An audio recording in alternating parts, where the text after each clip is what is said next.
है dear students, जैसे कि हम बात करते हैं क्वाड्रेटिक इक्वेशन या द्विघात समीकरण की।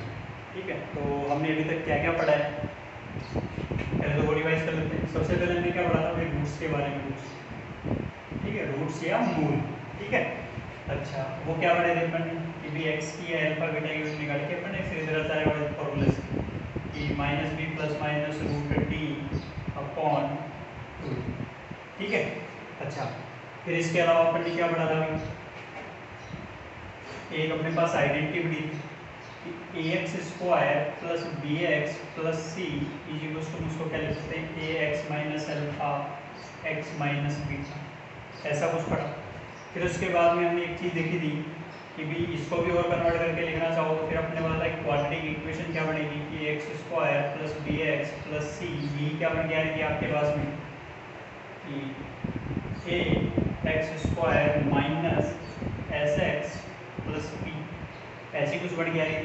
या मैं बोल दूँ कि यहाँ पर A not equals to zero के लिए क्या बोल देंगे, एक्स स्क्वायर माइनस का S X plus P equals to zero, ये क्वाड्रेटिक इक्वेशन, इसके लिए A not equals to zero. ठीक है, चलो तो ये चीज़ें तो हमने बेसिक चीज़ें पढ़ ली थी और बेसिक टाइप के क्वेश्चन भी अपन ने सॉल्व किए थे। ठीक है, अच्छा अब मैं नेक्स्ट टाइप के क्वेश्चन करवाता हूँ कि जैसे अपन बात करें इसकी, ध्यान से देखना। सबसे पहले हम देखेंगे कि सपोज कोई क्वेश्चन है A alpha and beta are the roots of quadratic equation X square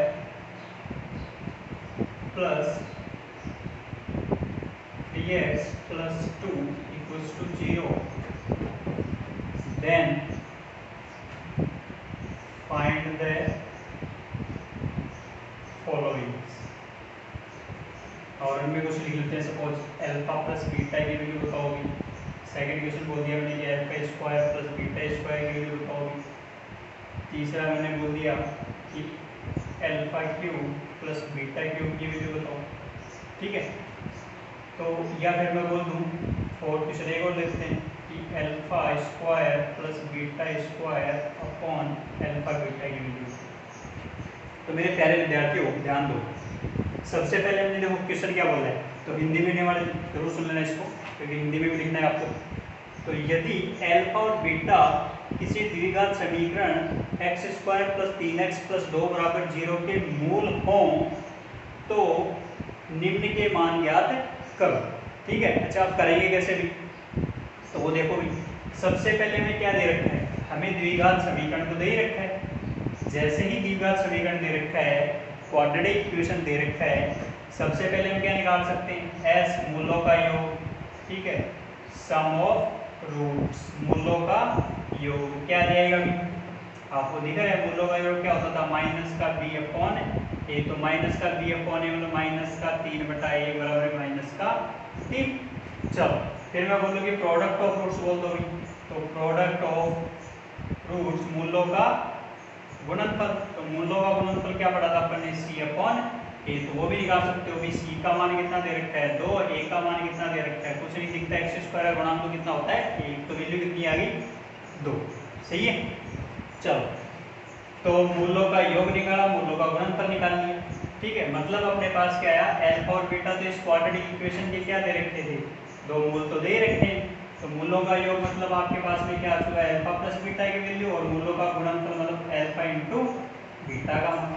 तो सम ऑफ रूट्स भी हमारे पास है और प्रोडक्ट ऑफ रूट्स भी हमारे पास है, उपलब्ध है। अच्छा अब देखो जो जो चीजें पूछता जा रहा है वैसे वैसे बताते चलते हैं। पहला क्वेश्चन क्या था, पहला तो डायरेक्ट ही पूछ लिया कि मूलों का योग क्या है, अल्फा प्लस बीटा, तो वो कितना बोल देंगे भी, अल्फा प्लस बीटा की वैल्यू तो कितनी आ गई माइनस का 3। ठीक है, चलो दूसरा क्या बोला भी, alpha square plus beta square बताओ। तो मेरे प्यारे विद्यार्थी ध्यान दो कि हमने जो इक्वेशंस पढ़ी हैं, जो आइडेंटिटी पढ़ी है, जो अलजेब्रा में अपन ने बीजगणित में फॉर्मूले पढ़े हैं, वो तो याद है ना आपको कि ए स्क्वायर प्लस बी स्क्वायर को क्या लिख सकता हूँ, अगर इसमें से माइनस का 2ab प्लस का 2ab कर दूं तो ये मेरे पास क्या बन जाएगा, इन दोनों को एक साथ में लिखूं तो मेरे पास क्या बन गया, a प्लस बी का होल स्क्वायर बन गया माइनस का 2ab। तो मतलब मैं क्या लिख सकता था कि alpha square plus beta square को क्या लिख दिया अभी मैंने, कि अल्फा प्लस बीटा का होल स्क्वायर माइनस का 2 अल्फा बीटा। जैसे खोलोगे देखो वापस वही बन जाएगा, alpha square plus beta square बनेगा कि नहीं बनेगा, बोलो। अल्फा स्क्वायर प्लस का 2 अल्फा बीटा प्लस का बीटा स्क्वायर, 2 अल्फा बीटा से माइनस का 2 अल्फा बीटा कट गया। तो जो अपने पास जब वैल्यू आ गई है तो भी अपने को रखना क्या था, मूलों का योग भी दिख रहा है और मूलों का गुणनफल भी दिख रहा है। ये मान अपन ने अभी निकाले तो रख दो इसके अंदर। जैसे रखता हूँ अल्फा प्लस बीटा की वैल्यू -3, तो -3 का क्या हो गया स्क्वायर -2 इंटू अल्फा बीटा का मान कितना दे रखा है अपने को 2। सॉल्व कर लो भी कितना आ गया, 3 का स्क्वायर तो 9 हो गया, माइनस का 4 बराबर में कितना आ गया 5। तो मेरे प्यारे विद्यार्थियों इसी तरीके से अपने को क्वेश्चंस को सॉल्व करने। चलो इसके बाद में क्या बोला है अभी, तीसरा क्वेश्चन क्या बोला है कि alpha cube plus beta cube. तो मेरे प्यारे विद्यार्थियों a cube plus b cube का फॉर्मूला क्या होता था अपने पास, कि a प्लस b का होल क्यूब माइनस 3ab और a प्लस b। बोलो यही होता है कि नहीं होता है, चेक करके देख लो, खोल के तो देख सकते हो। a प्लस बी का whole cube minus 3ab a plus b। अच्छा अब मुझे जो चाहिए था वो तो लिख सकता हूँ आराम से, ये भी देखो माइनस का 3a square b 3b square a plus b का होल क्यूब को बोलोगे तो इसमें भी a स्क्वायर b और 3ab स्क्वायर बनेगा और वो इससे क्या हो जाएगा कैंसिल आउट, तो बचेगा a cube plus b cube भी बचेगा। तो मतलब a क्यूब b क्यूब बोलो या फिर इसको alpha cube plus beta cube बोलो, तो रखो भाई वैल्यू। मैं डायरेक्ट बोलता हूँ कि ये अल्फा है, ये बीटा है, ये अल्फा है, ये बीटा है, ये अल्फा है, ये बीटा है। अच्छा एक अल्फा प्लस बीटा का मान अपने पास उपलब्ध है भी, कितना दे रखा था -3 गिवन है ना भाई। तो -3 का क्या कर दिया whole cube -3 alpha into beta का मान कितना दे रखा है भाई अपने पास 2 दे रखा है, तो गुणा में 2 इंटू अल्फा प्लस बीटा, फिर दिखा अल्फा प्लस बीटा का मान फिर -3। सिंप्लीफाई करो, सिंप्लीफाई करेंगे तो कितना हो गया माइनस का 27, 3 3 जा 9, 9 3 जा 27। तो माइनस का क्यूब तो माइनस ही होता है, माइनस और माइनस क्या हो गया प्लस, 3 दूनी 6 36 18, कितना बढ़ गया अभी माइनस का 18 और 9 कितने होते हैं 27, तो माइनस का 9 इसका आंसर आ गया। तो मेरे प्यारे विद्यार्थियों सेम ऐसे अपने पास 5वां क्वेश्चन दे रखे हैं, 2 क्वेश्चन हो गए, तीसरा क्वेश्चन ये हो गया, चौथा क्वेश्चन हो गया। चौथा क्वेश्चन क्या कहता है alpha square plus beta square upon alpha beta. तो अभी अपन ने alpha square plus beta square का तो मान निकाला ही था, डायरेक्ट यूज में ले लो, कितना आ रहा था 5 आ रहा है अभी, तो ये तो 5 था। नीचे अपने पास अल्फा बीटा का मान कितना दे रखा है 2 है, तो 5/2 ये इसका आंसर आ गया। तो मेरे प्यारे विद्यार्थियों आपको ध्यान क्या देना है, पहले जो क्वेश्चन पढ़े हमने उनमें क्या दिया, एक बार रूट निकालना सीखा, फिर दूसरे टाइप के क्वेश्चन दिए, उनमें क्वाड्रेटिक इक्वेशन निकालना सीखा।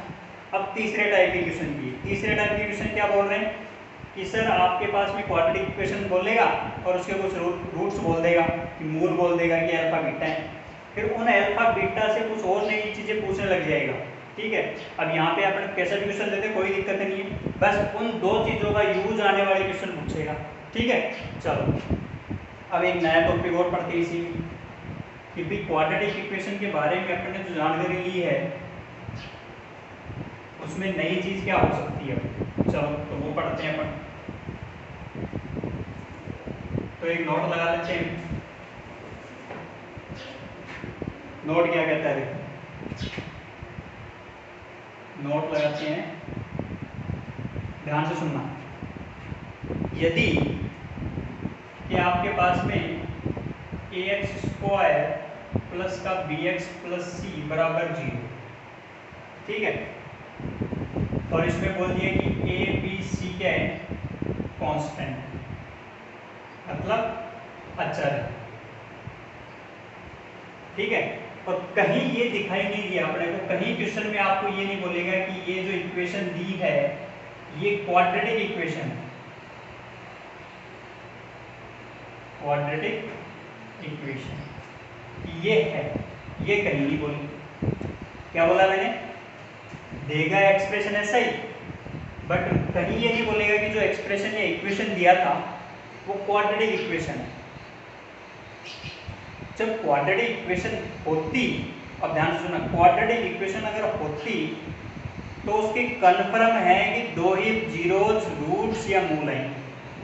कोई भी क्वाड्रेटिक इक्वेशन है तो उसमें दो रूट तो आएंगे, वो सेम भी हो सकते हैं, ठीक है, वो डिफरेंट भी हो सकते हैं, मतलब एक जैसे भी हो सकते हैं या अलग अलग भी हो सकते हैं। क्योंकि क्वाड्रेटिक इक्वेशन में हमने पढ़ा क्या था द्विघात समीकरण में, सबसे पहली चीज तो ये देखते हैं ना द्विघात समीकरण में कि आपको ये बोल दिया x² + 3x + 2 = 0, फिर आप इसके गुणनखंड करते थे कि x² + 2x + x + 2 = 0, x common लिया x + 2 + 1 कॉमन लिया x + 2 = 0, तो x के मान आते थे -1 और -2।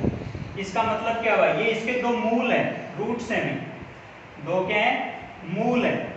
अच्छा, अब ये दोनों मूल हैं तो इसका मतलब ये समीकरण को क्या करने चाहिए, संतुष्ट करने चाहिए ना, जो गिवन समीकरण उसको क्या करने चाहिए, संतुष्ट तो करेंगे ही करेंगे, सेटिस्फाई करने चाहिए।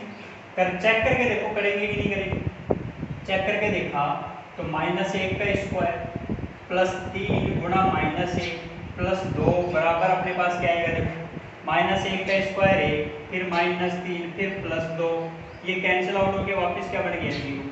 मतलब जो भी अपने पास मूल आते हैं किसी द्विघात समीकरण के या क्वाड्रेटिक इक्वेशन के, वो उसको क्या करने चाहिए, सेटिस्फाई करने चाहिए। सेटिस्फाई करेंगे तभी तो उसको क्या बोलेंगे, ये इसके रूट्स हैं, ठीक है। तो मेरे प्यारे विद्यार्थी, इंपॉर्टेंट चीज मैंने क्या बोली, अगर अपने को किसी क्वेश्चन में, नोट का मतलब समझना, अगर अपने किसी क्वेश्चन में ये बोले ये क्वाड्रेटिक इक्वेशन है, तो फिर हम कैसे बता सकते हैं कि इसके दो ही रूट पॉसिबल हैं। फिर तो इसके दो से ज़्यादा भी रूट पॉसिबल हो सकते हैं, सही है कि नहीं, दो से रूट ज़्यादा भी पॉसिबल हो सकते हैं या फिर एक रूट भी हो सकता है। अब वो एक रूट कब हो सकता है वो ध्यान देना। तो हम क्या बोलते हैं कि जब भी नोट आया तो इसमें सबसे इंपॉर्टेंट चीज़ क्या आएगी, या तो फिर a ≠ 0 वाली चीज़ आनी चाहिए, या फिर क्या होना चाहिए कि a = 0। अगर a ≠ 0 है तो ये आपके पास में एक बहुपद जैसा तो है, बहुपद जैसा तो है, और अगले ने बोल दिया क्वाड्रेटिक भी नहीं है, बहुपद जैसा है और क्वाड्रेटिक भी नहीं है। तो इसका मतलब आपके पास में जो भी अपने को दे रखा था a ≠ 0 के लिए, जो भी अपने पास एक्सप्रेशन या इक्वेशन दे रखी थी, मैं बोलूंगा कि जो भी इक्वेशन थी, मैं डायरेक्ट क्या नहीं बोल सकता कि क्वाड्रेटिक इक्वेशन, जब तक कि मेरे पास a ≠ 0 और फिर आगे ये ना बोले कि let quadratic equation ax² + bx + c = 0 have alpha and beta are the roots, तब तक अपने को क्या ध्यान रखना है, जब तक क्वाड्रेटिक एक्सप्रेशन नहीं बोले तो इसका मतलब इसके तो बहुत सारे रूट पॉसिबल हो सकते हैं।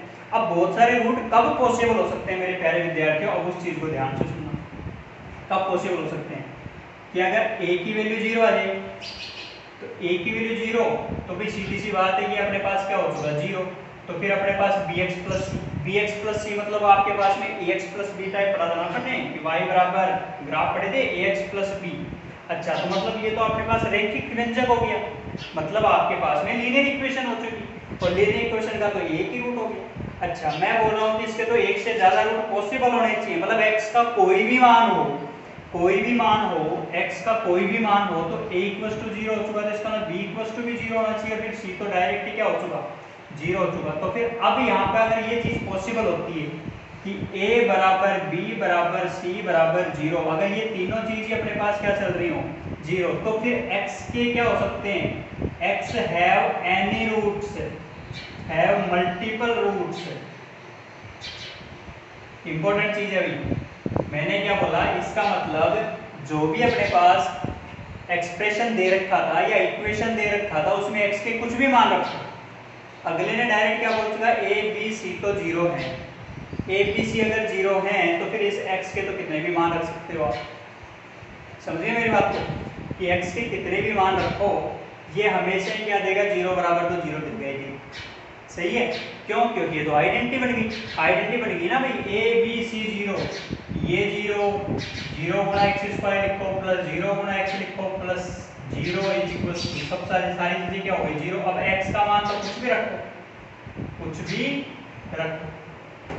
कुछ भी हो गया, मतलब आपके पास में x का तो कितने भी मान पॉसिबल सकते हैं। अब -1 रखो और 0 रखो और 5 रखो और 10 रखो, कितने भी मान रखो, सही है। तो मतलब ये तो 0 बराबर 0 वाली चीज चल रही है, क्योंकि ये 0 हो चुका तो 0 बराबर तो 0 होता है। तो ये तो आइडेंटिटी बोली थी मैंने पिछले लेक्चर में कि 0 बराबर 0 होना मतलब आइडेंटिटी होना।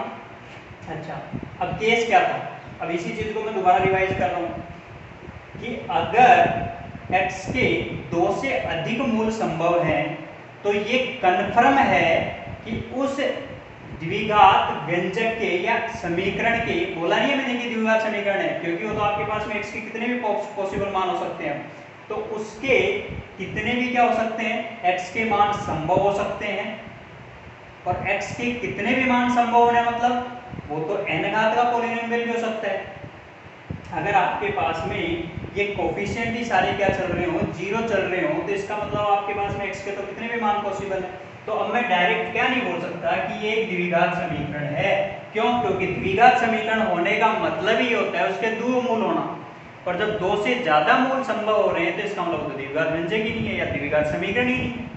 सीधी सी बात है ना कि भाई सबसे इंपॉर्टेंट चीज तो मैंने यही बोली कि कोई भी आपके पास में जब तक अपने को क्वेश्चन में ये ना बोले कि वो द्विघात इक्वेशन है या क्वाड्रेटिक इक्वेशन है, द्विघात समीकरण है, जब तक ना बोले तो फिर हम क्या बोलेंगे कि वो x के तो कितने भी मान पॉसिबल हो सकते हैं।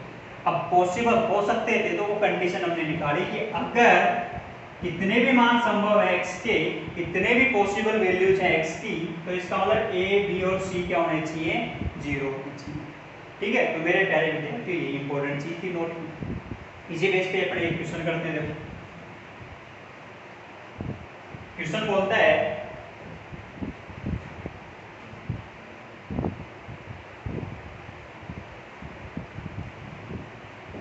यदि, क्वेश्चन है प्रूव दैट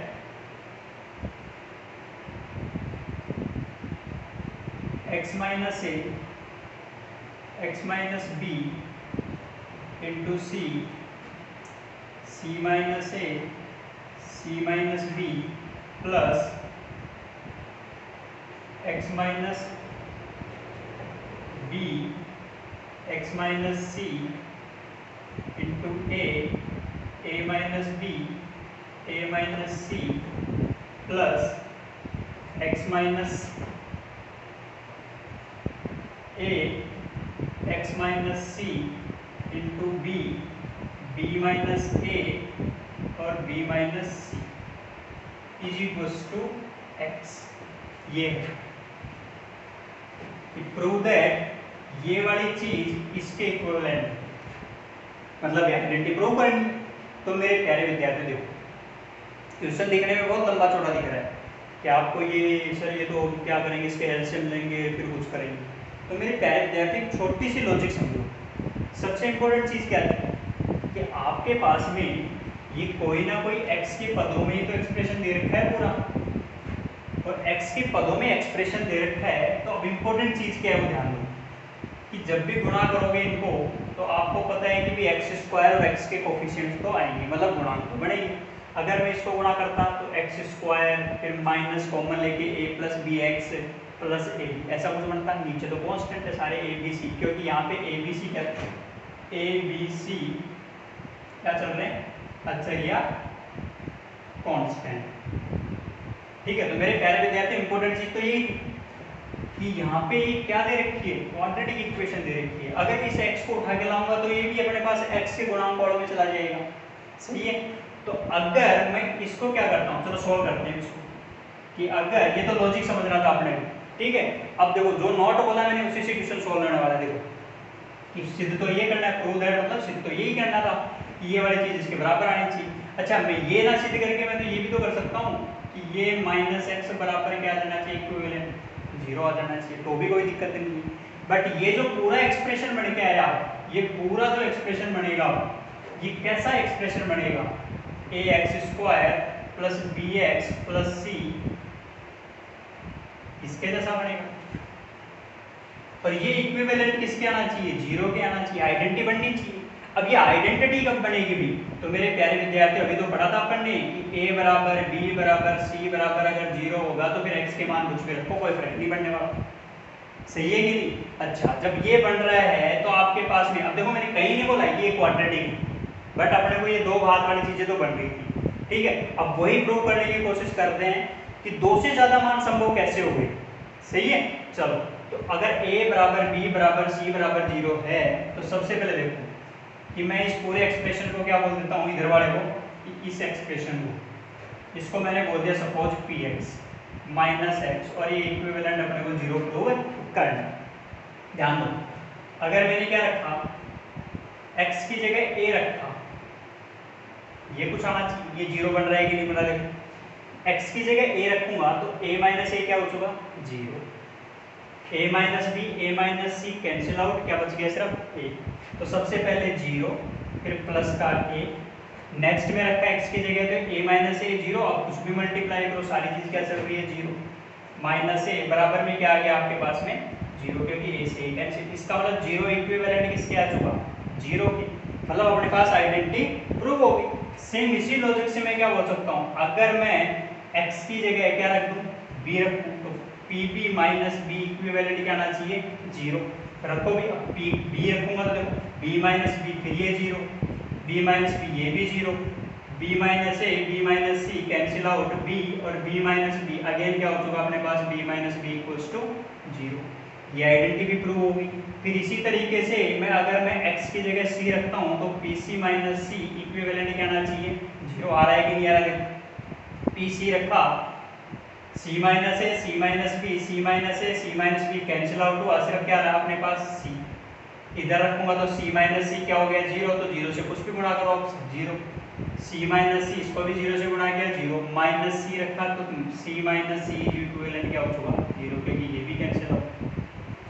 तो मेरे प्यारे विद्यार्थियों यही तो बोला है कि जो एक्सप्रेशन आया वो पूरा तो किसी में आ रहा था अपने पास x की घात 2 में, ठीक है, कि पावर कितनी आ रही थी x की 2 आ रही थी, कि जो एक्सप्रेशन बना वो तो द्विघात जैसा दिखा, बट उसके मूल तो कितने पॉसिबल हो गए भी, कि x के कितने मान संभव हो गए, कि x के मान तो a भी है b भी है और c भी है, तो इसका मतलब ये द्विघात व्यंजक तो नहीं है ना भाई, द्विघात समीकरण तो नहीं है भाई, सीधी सी बात तो यही है ना कि इसका मतलब क्या हुआ कि पावर तो 2 दिखी, बट अपने को पता क्या चला कि सर आपने एक चीज बोली थी कि या तो a 0 होना चाहिए, b 0 होना चाहिए, c 0 होना चाहिए, अगर ये तीनों चीज 0 है इसका मतलब ये 0 और ये 0, ठीक है, तो अपने पास वो 0 कब हुई, वो 0 कब हुई जब अपने पास a b और c x के मान रखे, तो इसका मतलब अपने पास क्या आंसर क्या आ गया, आइडेंटिटी प्रूव हो रही।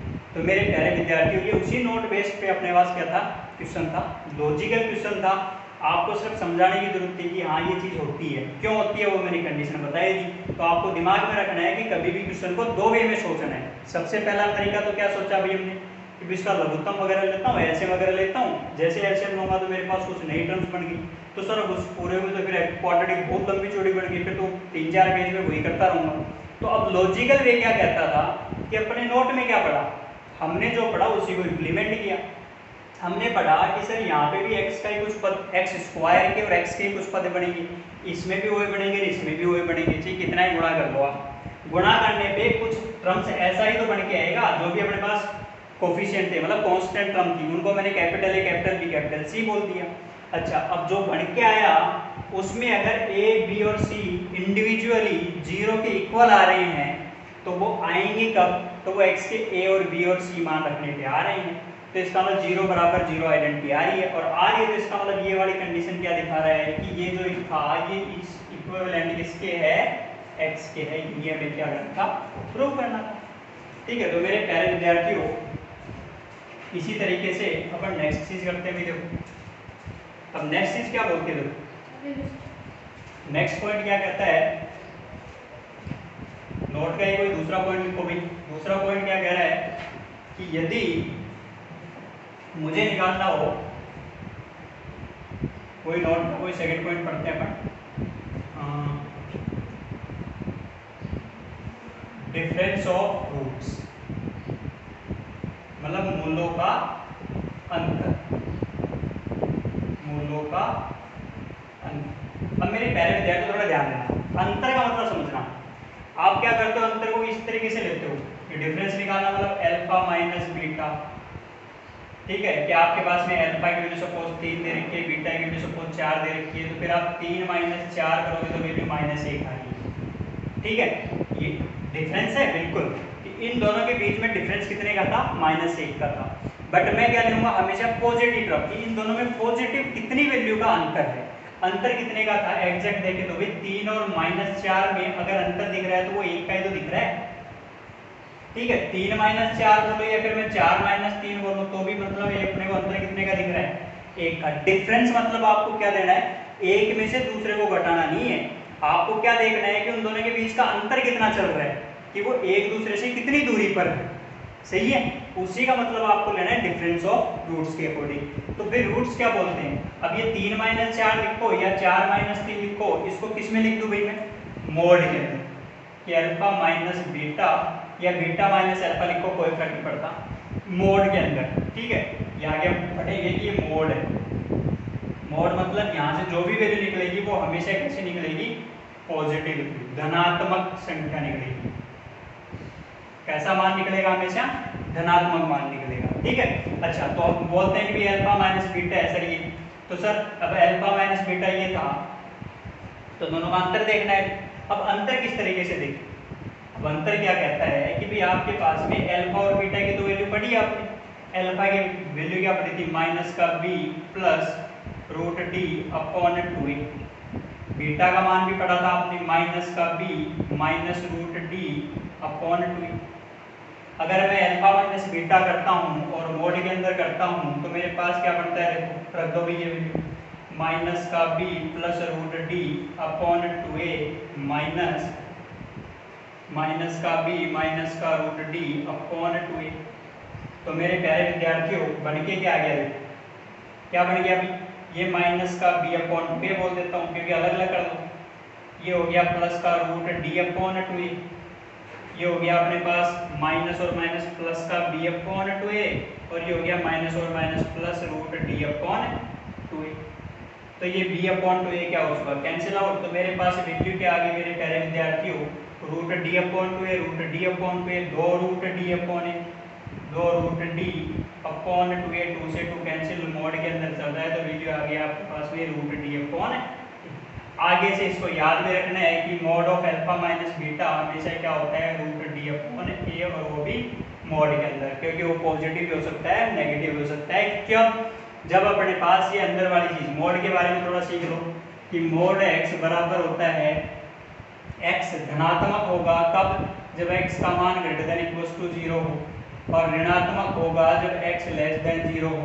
आपको याद हो तो मोड एक्स का ग्राफ कुछ ऐसा पढ़ा था आपने, ठीक है, कि यहाँ पर अपने पास 0 0, तो वही याद रखना था। अगर x का मान धनात्मक है तो y के सारे मान क्या निकलेंगे, धनात्मक। अगर x का मान ऋणात्मक है तो y के मान फिर क्या निकलेंगे, धनात्मक। बट x की वैल्यू क्या निकलेंगी, हमेशा अलग अलग, क्योंकि ये लाइन कौन सी थी, y बराबर माइनस एक्स वाली, और ये लाइन कौन सी थी, y बराबर x वाली लाइन। तो मेरे प्यारे विद्यार्थी यही आपको ध्यान रखना था। तो सबसे इंपॉर्टेंट चीज तो क्या होगी कि रूट डी अपॉन ए होता है डिफरेंस ऑफ रूट्स या मूलों का अंतर, ठीक है। चलो, तो मेरे प्यारे विद्यार्थियों इसी बेस पे अपने एक छोटा सा क्वेश्चन कर लेते हैं।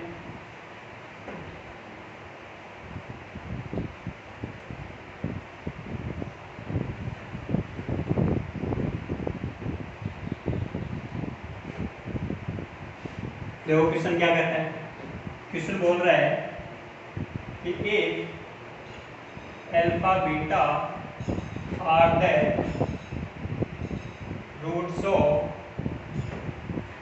X square plus 2x plus 3 equals to 0 roots of the quadratic equation.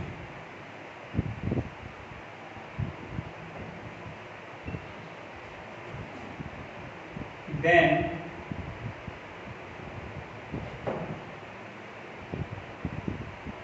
find the difference of roots। क्या बोल दिया, alpha beta are the roots of the quadratic equation, then find the difference of root. अच्छा, तो पहले मुझे क्या निकालना पड़ेगा भाई, ये अल्फा और बीटा के मान निकालो। वो तो निकाल सकते हो आप, ठीक है, किस तरीके से निकालोगे वो बार बार बताने की जरूरत है, ठीक है। ये थोड़ा सिंप्लीफाई करके इसको बने लिख लो, ठीक है।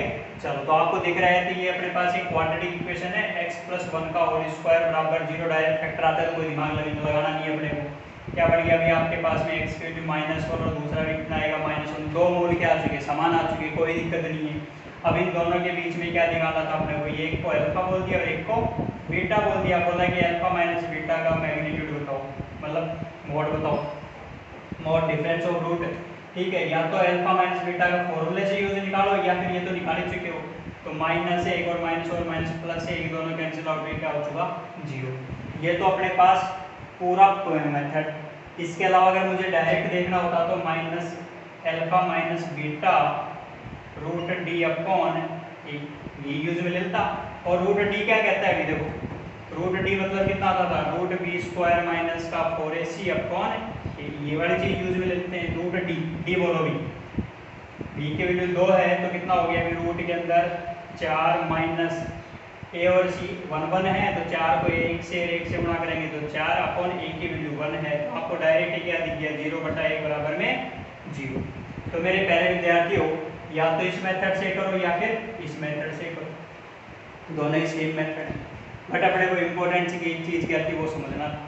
तो आपको क्या ध्यान रखना है हमेशा कि डिफरेंस ऑफ रूट्स के क्वेश्चन कैसे सोल्व करने हैं और आइडेंटिटी बेस पे क्वेश्चन कैसे सोल्व करने हैं। ठीक है, तो आपको एक नया टॉपिक करवा दिए, इसी बेस पे आप कुछ नए क्वेश्चन और कंप्लीट करने की कोशिश करना। ठीक है, अगले वाले लेक्चर में इससे रिलेटेड और क्वेश्चन पढ़ेंगे अपन। ठीक है, इस पे बेस क्वेश्चन करेंगे, इसके अलावा इससे अगले वाले टॉपिक को कवर करेंगे। Thank you.